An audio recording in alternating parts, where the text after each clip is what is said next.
BNP স্বাধীনতার পক্ষের শক্তি। আজকে আওয়ামী লীগ যেসব কল্পকাহিনী বলছে এগুলো ইতিহাসের থোপে কোনোদিন টেকেনি।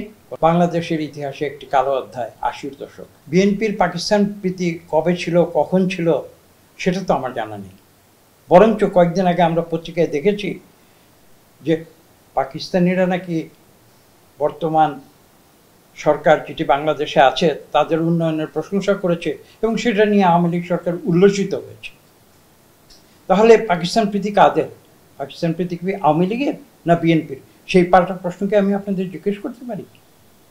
দেখুন, বিএনপির যিনি প্রতিষ্ঠাতা শহীদ প্রেসিডেন্ট জিয়া রহমান, তিনি নিজেই তো স্বাধীনতার ঘোষণা দিয়েছিলেন। তিনি বিদ্রোহ ঘোষণা করেছিলেন পাক সেনাবাহিনীর বিরুদ্ধে।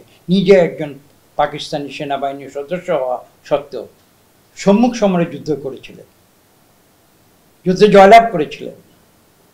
এদেশবাসী ভালোবেসে তাকে বীর উত্তম সর্বোচ্চ উপাধি দিয়েছিল। তাহলে বিএনপির পাকিস্তান প্রীতি আওয়ামী লীগ কোথায় আবিষ্কার করলো? সেই আবিষ্কারের জন্য যদি আওয়ামী লীগকে নোবেল পুরস্কার দিতে হবে, তাহলে শুনেন, এসব অবান্তর কথা, অবান্তর প্রশ্ন। বাংলাদেশের আজকে রাজনীতি বলে তো কিছু অবশিষ্ট নেই, সে কথা নাকি কেউ বলেছে, আমি অনেক আগেই বলেছিলাম।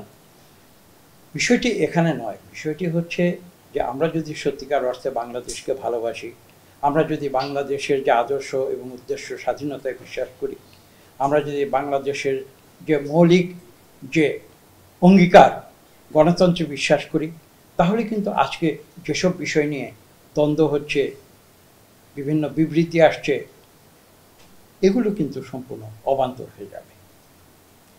স্পষ্ট ভাষায় এখানে বলে দিতে চাই, বিএনপি স্বাধীনতার পক্ষের শক্তি, সেটা বিএনপি ২৬শে মার্চের কালো রাত্র, যেদিন পাক হানাদার বাহিনী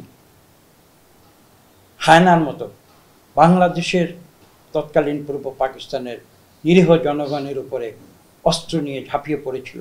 সেদিন শহীদ প্রেসিডেন্ট জিয়া রহমান প্রমাণ করেছিলেন যে তিনি স্বাধীনতায় বিশ্বাসী, এবং নিজের জীবন বাজি রেখে, দেশনেত্রী বেগম খালেদা জিয়ার জীবন বাজি রেখে এবং তার সন্তানদের জীবন বাজি রেখে তিনি সেদিন মুক্তিযুদ্ধে ঝাঁপিয়ে পড়েছিলেন। কাজে আজকে আওয়ামী লীগ যেসব কল্পকাহিনী বলছে এগুলো ইতিহাসের থোপে কোনোদিন টেকেনি, কোনোদিন টিকবে না।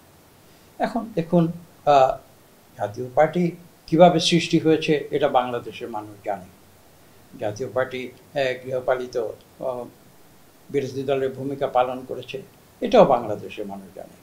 বাংলাদেশের ইতিহাসে একটি কালো অধ্যায় ৮০-র দশক।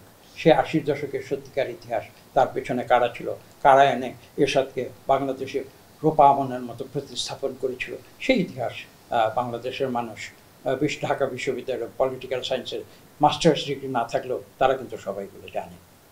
কাজে আজকে এসব ভাওতাবাজি করে আওয়ামী লীগ বলুন, জাতীয় পার্টি বলুন, তারা বিএনপিকে তুচ্ছ তাচ্ছিল্য করে রাজনীতিতে কোনো কিছু অর্জন করতে পারবে না।